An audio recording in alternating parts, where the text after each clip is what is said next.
You're listening to an Airwave Media Podcast.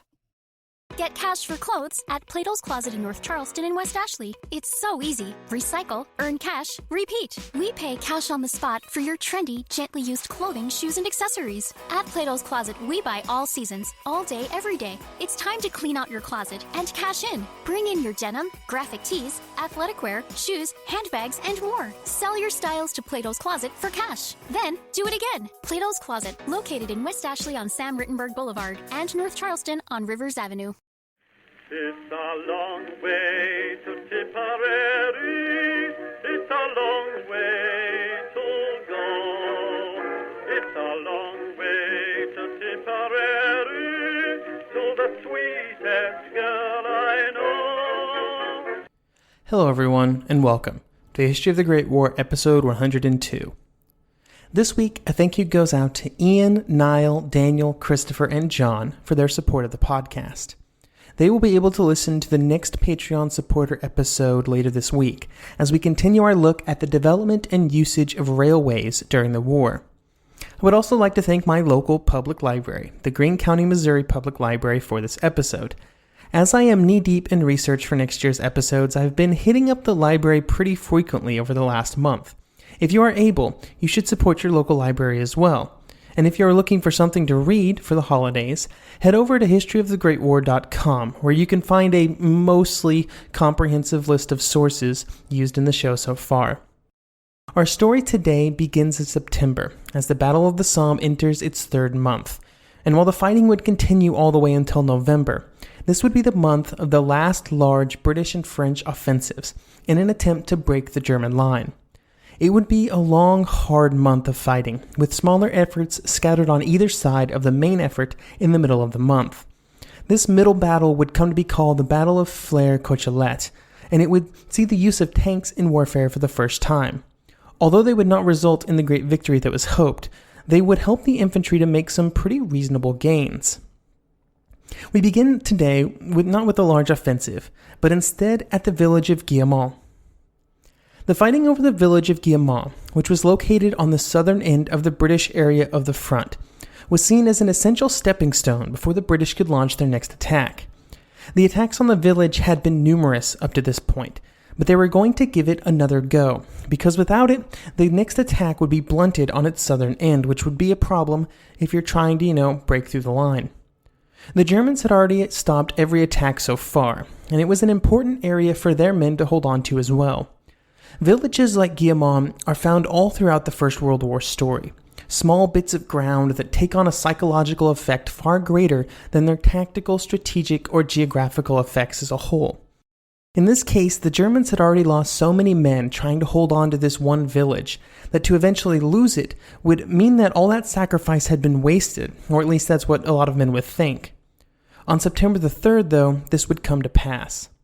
The British attack on that day would take the village, but not without one hell of a fight from the German defenders, who stuck to their positions almost to the last man. When the Germans were finally pushed out, and it came time to do a head count for the various units, some companies, which at full strength would have numbered around 250 men, were down to 5, as in 1, 2, 3, 4, 5, as was the case with the 5th Company 2nd Battalion, Infantry Regiment 76. This was not even the worst hit, with nobody surviving from the 3rd Company of the Fusilier Regiment 73. When it came time to write the regimental history for that Regiment 73rd, the official regimental historian, Major Sealer, chose an interesting solution to the problem of there being literally nobody to tell their story. On the page for this 3rd Company, the report should have appeared, but instead there was just a simple statement. Quote, "Nobody from 3rd Company can provide a report. All men were killed, as was every officer. We honor these courageous comrades symbolically through this silent page, believing that a simple 373 is more eloquent than words." In the same book of regimental histories, there is a poem written by the father of a member of the 4th Company of that same regiment, which was similarly hard hit, but not completely wiped out. His name was Louis Engelbrecht, and he was himself a retired soldier. In his poem, he would say, quote, "To the heroes of Guillemont, you men have saved the day. Your duty nobly done. Now you lie and take a rest in the dying rays of the sun. And over all the hills, above the blood-soaked sand, soars like a breath of heaven the thanks of the fatherland. Some of those rhymes are a bit too perfect, and I'm not good enough to check the translation from German, but that seems about right. A similar situation happened at Ginchy a week later, which was positioned to the east of Guillemot and was the next target on the British list. The men of the 16th Irish Division pushed through on September 9th and were able to consolidate their positions on the other side of the village, pushing the Germans out in the process. While these were two big successes, there were other objectives that were not taken, like those of Highwood, Wood Trench, and Fallamont Farm. All of these and several more remained in the hands of the Germans, and they would stay that way until the main attack on the 15th. The decision to allow this was made by the British commanders on September the 9th, when it was finally clear that they had to give everybody time to rest and prepare for the attack just a week later, and these small attacks, even if they captured the objective, would have worn out the men so much that they would have been mostly worthless on the 15th. The French would also be quite active in September, although generally not at the exact same time as the British.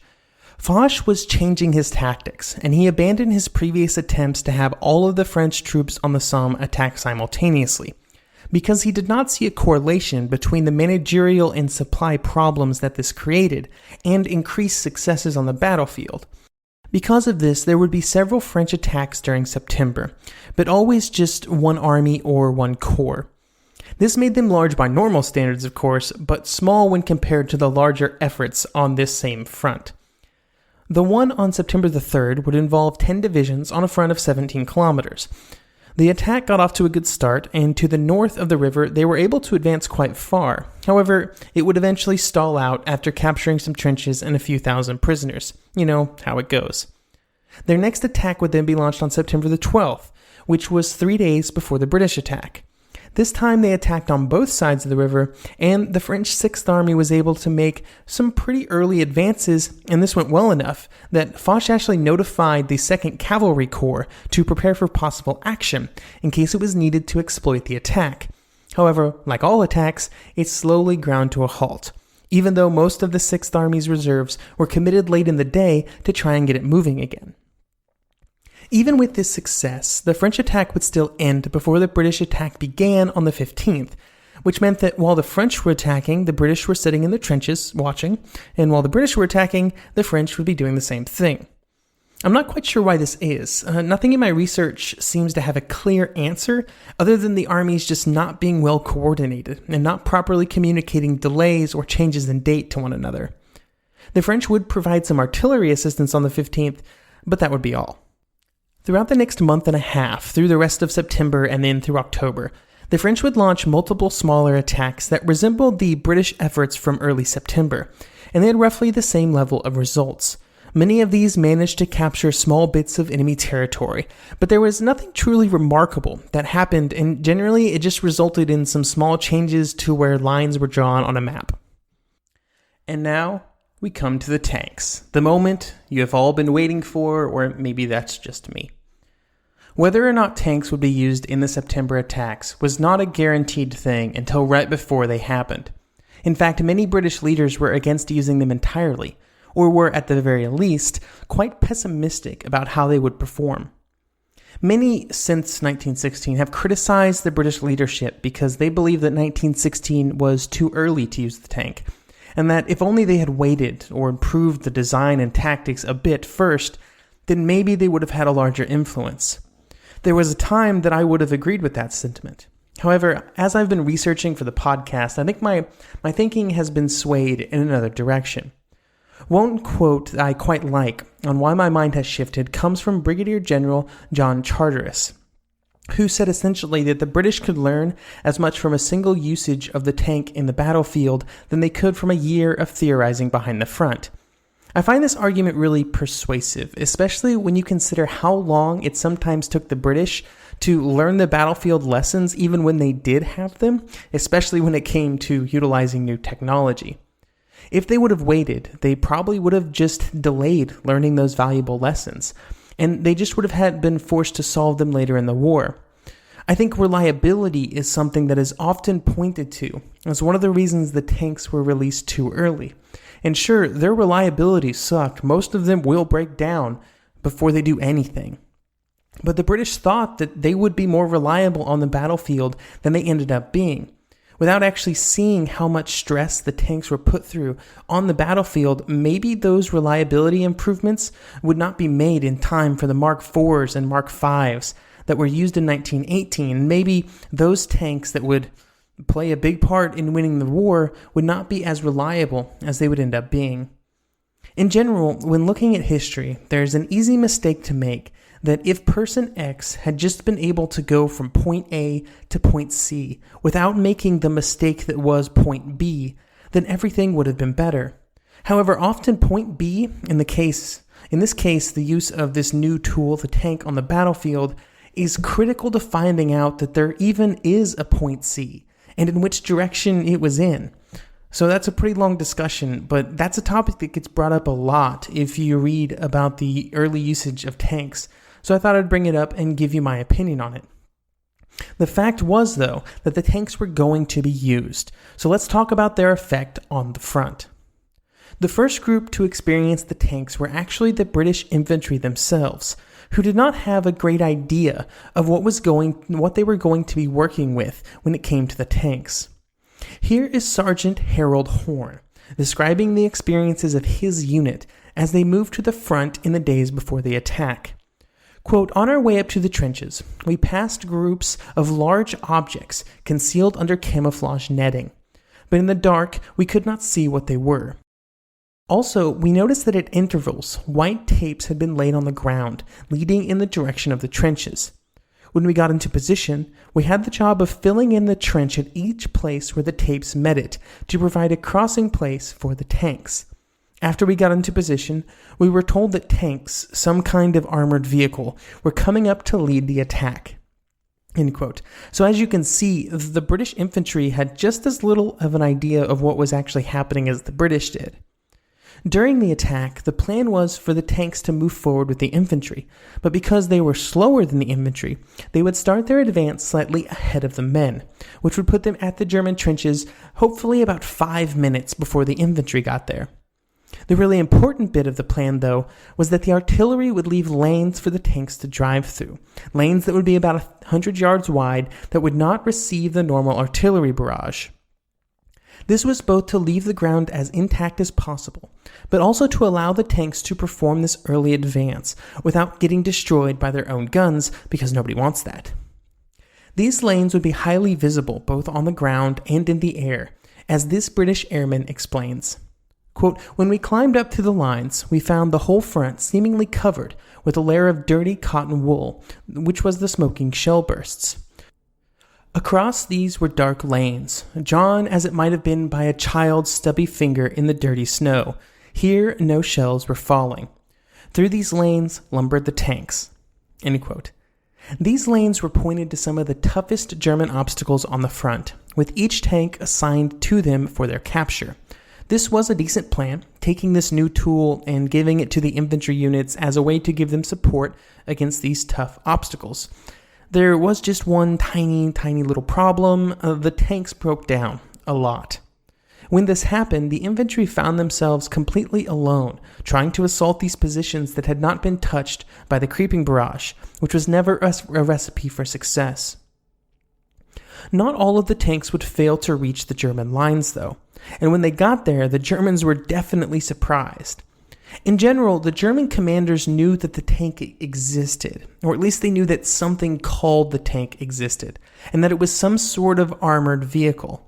However, they did not know any details, any at all, and even this scant bit of information was not known by all of the frontline units.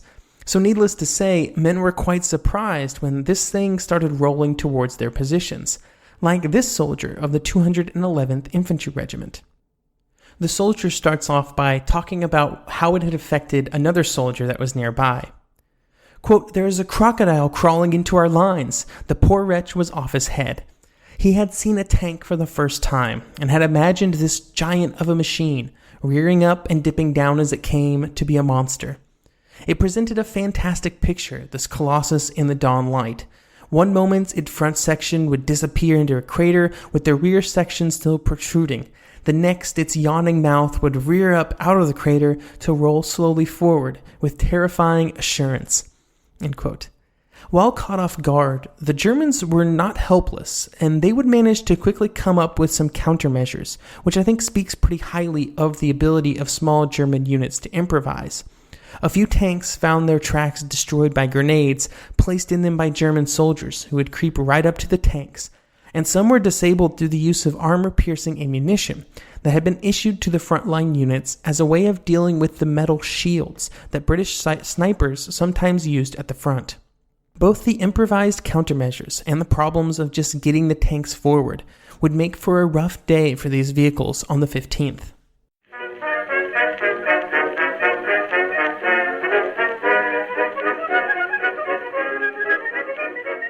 The one truth about human history is that change is inevitable. But the one thing that has never changed is that humans need food to survive. There are many ways to get that food, but one of the easiest ones is Factor. Factor delivers ready-to-eat meals right to your door. All you have to do is heat them up and dig in. In 2 minutes, you can be eating tasty keto or vegan options, or any of their 35 options that they have available every week.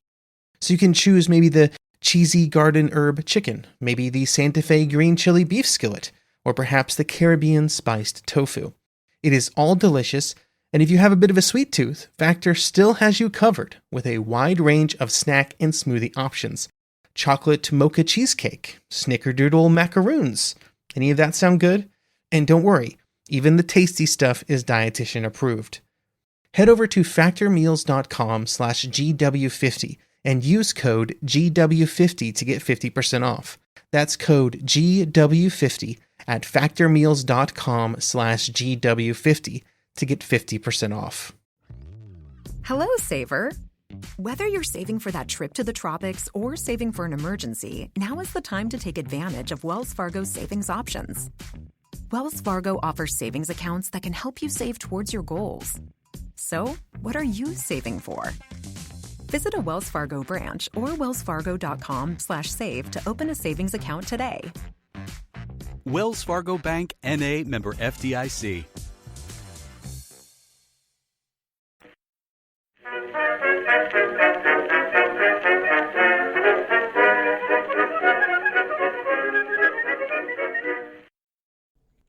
While the tanks take up a good portion of the story on September 15th, they were not the primary weapons for the British. That would still be a combination of artillery and infantry. For this attack, there was an artillery piece for every 10 yards of front, and a heavy gun for every 29, which makes for a concentration about double that which had been seen on July 1st. These guns would support an attack of 10 divisions that would be facing half their number of German troops. On the far left of the attack, the Canadians would make their Somme debut as part of General Gough's reserve army, and they would push out from the recently captured Pogère towards the village of Courcelette. Here they would do well in what was a very hard area of the line to attack, with the Germans in front of them putting up a fight and drenching their front with fire. And also, there was fire from the Canadian left, where the German front remained unengaged and therefore ready to assist. To the south, the 47th Division was able to finally and decisively capture High Wood, and then move on to capture Starfish Trench, which is one of the funnier names for a battlefield position that I've seen so far. It just makes me smile every time I say it. Starfish Trench, Starfish Trench. It's great. These gains did come at a high price, though. The 47th lost 4,500 men as casualties over the course of just a few days of fighting. One corporal of the 47th would write some words about his experiences on this day at the front. Quote, "That day I saw sights which were passing strange to a man of peace. I saw men in their madness bayonet each other without mercy, without thought. I saw the life's blood of German and Englishmen flow out together and drench the fair soil of France. I saw men torn to fragments by the near explosion of bombs, and worse than any sight, I heard the agonized cries and shrieks of men in mortal pain who were giving up their souls to their Maker. The mental picture painted through the medium of the eyes may fade, but the cries of those poor, tortured, and torn men I can never forget. They are with me always." To the south of the 47th, the 14th Corps found themselves hard-pressed to make any gains at all, and it would be here in front of Ginchy that the tanks would do worse than anywhere else. Almost the entirety of the tanks assigned to this area of the front broke down or got stuck along the front. In the rare case that the tanks did get forward, it was also here that they encountered the most coherent German response, with a mixture of armor-piercing rounds and other small arms fire disabling many of the vehicles. It was also here that one of the biggest problems of early tanks was clearly evident. When the tanks could get forward, which was far from a certainty, but when they could, they were both too slow to keep up with the infantry when things were going well, but also too slow to rush a point of resistance when things were going poorly. This meant that they were only super useful when things were going just okay, but not great, but not bad, but just okay, which is not something any military commander would ever strive for. One of the most famous actions for the tanks during this day happened in the village of Fleur. It was here that the 15th Corps attacked with the New Zealand Division on the left, the 41st in the center, aiming for Fleur itself, and then the 14th on the right. The New Zealanders did a fine job of moving forward right behind the artillery, and this allowed them to hit the first German positions and then quickly move on to the switch line, and from there to the outlying trenches to the north of the village itself. This was important. If the 41st had any hope of capturing the town, the trenches to the north had to be neutralized. The men of the 41st also followed close behind their artillery, and they also had at least one tank with them as they attacked into Flers. It was then, around this time, that a Royal Flying Corps pilot above the fighting glimpsed a tank moving through Flers, and he would send a message saying "Tank seen in Main Street of Flers," going on with large number of troops following it. Later, this message would be slightly altered by the newspapers to result in a headline, a classic case of slight exaggeration for effect, but what made for a very classic headline, which would read, "A tank is walking up the high street of Flers, and the British Army cheering behind." For the tank in Flers, the situation was very different than what the headline may portray. We are lucky enough to actually have a first-hand account from one of these men inside the tank, which was D-17, in the form of Second Lieutenant Stuart Hastie, and he would discuss something of what it was like to be in the tank at the time. Quote, "Having steered the engine by using the brakes up to this point, the engines were beginning to knock very badly, and it looked as if we wouldn't be fit to carry on very much further. We made our way up the main street, during which time my gunners had several shots at various people who were underneath the eaves or even in the windows of some of the cottages. We went on down through High Street as far as the first right angle bend. We turned there, and the main road goes on for a matter of 200 or 300 yards, and then turns another right angle to the left, and then proceeds out towards the next village. But we did not go past that point. At this point, we had to make our minds up on what to do. The engine was really in such a shocking condition that it was liable to let us down at any moment. So I had a look around, so far as it was possible to do in that middle of the village, being shelled at that time on both sides. I could see no signs of the British Army coming up behind me, so I slewed the tank around with great difficulty on the brakes and came back out to Flers Trench and turned the tank around to face the Germans." End quote. It would not be long after this that D-17 had a track damaged, which fully immobilized the tank and meant that the crew had to abandon it. The other tanks available to the troops around Flers did not make it into the village itself, but instead took up supporting positions like D-17 did at the end to try and put its weapons to use to assist the attacking infantry. Overall, the attack on Flers was a success through a combination of support from the tanks and well-timed infantry advances, both together, never apart. One German evaluation of the attack from a Lieutenant Stevens of the German 17th Division would give two reasons for the successful attack. Quote, "The success of the British attack was due to two important factors. One, the complete failure of the defensive barrage, and two, the extremely close cooperation between the enemy infantry and artillery, which was made possible by the remarkable achievements of their aviators." The next stage of the battle would be called the Battle of Morval, and unlike the attacks on the 15th, it would be a much smaller attack on a more concentrated area of the front.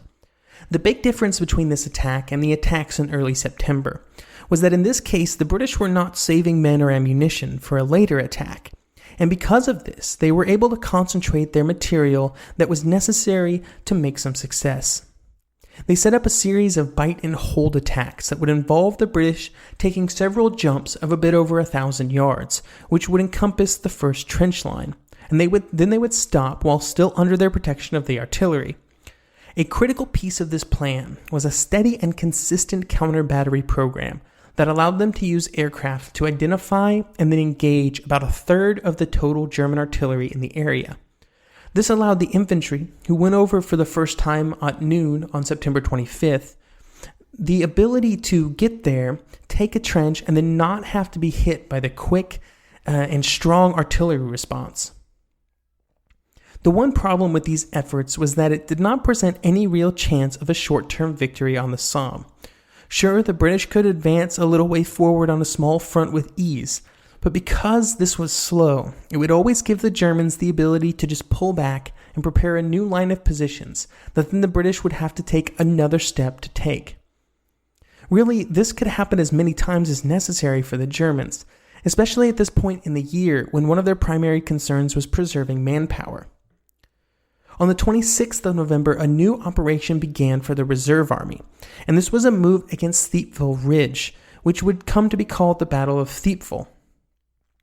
For those keeping track, Thiepval Ridge was one of the original objectives on July 1st, and this would be the first real attempt at recapturing those objectives since that date.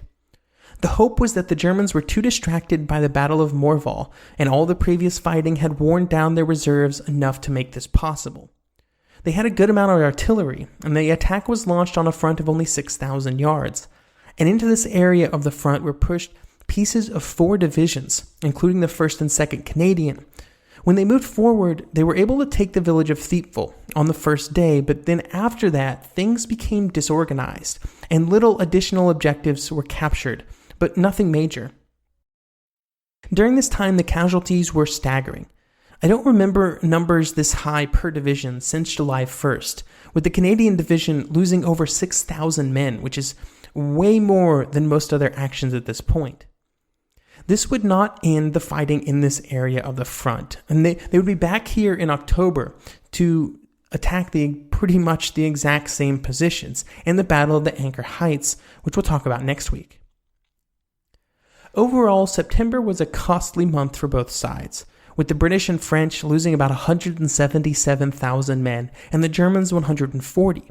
This makes this the most costly month of the entire battle for the Germans, by a pretty large margin, and the second most costly for the British and French, of course after the July disaster, which nothing even came close to. The attacks on the 15th had strained the German defenses, and it was clear that the German generals did not have an adequate answer to the immediate problem of constant British and French attacks with their large artillery advantage. One of the biggest problems was that the German counterattacks had become too predictable, and this allowed the artillery to lay fire at the right time and in the right place to neutralize these counterattacks. This need to evolve their defensive arrangements would be a constant problem for the German generals, and would be a continuing story until the end of the war. It did not help that they were so outnumbered in every regard at the Somme. Not just infantry were running out of men, but also artillery, especially with the increased focus on counter-battery fire as the battle wore on. Here is Grafit Koenig of the Guards Field Artillery Regiment 347. Quote, "There were 2 of us left to serve the gun. There was Cannoneer Bottcher, who was killed a few weeks later at Heinencourt, and me. My dear friend Bottcher passed the shells up to me from a trench dug behind the trails of the gun. I had to load, aim, and fire. We kept this up for hours, giving it our very last reserves of strength. We were under extremely heavy fire the whole time. A hedgerow ran away to our right. All of a sudden, whilst we were engaged in heavy firing, I saw 20 or 30 Frenchmen run past us in their light blue coats. My first thought is that we had been overrun. We prepared for close-quarter battle, but this was unnecessary. They were deserters, so we carried on firing." End quote. I really like that quote because it shows that, Casualties weren't just in the front line, and especially as the British and French started dropping a lot of shells on the artillery, a lot of casualties were caused there as well, but, they kept up with their work because they knew that the men at the front were counting on them. Unfortunately for all involved, all that the men on the Somme had to look forward to in October was another month of fighting. Maybe it was a little colder, but that's not exactly good either. And we'll discuss all of that next episode.